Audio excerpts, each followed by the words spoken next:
ইংরেজিতে একটি প্রবাদ আছে, এ স্টিচিং টাইম সেভস নাইন, অর্থাৎ সময়ের 1 ফুট অসময়ের 10 ফুট। But how?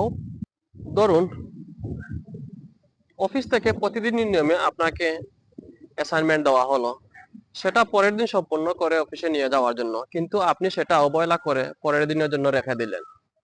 কিন্তু পরের দিন সেটা আর করা হচ্ছে না, নতুন আরো অ্যাসাইনমেন্ট আপনার জমা হয়ে গেল।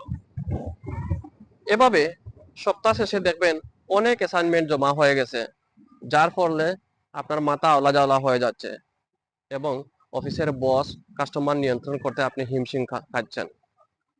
সবগুলো অ্যাসাইনমেন্টের জন্য আপনি অনেক বিপন্ন হয়ে পড়বেন এবং মাস শেষে দেখবেন আপনার চাকরি নিয়ে টানাপোড়া চলছে।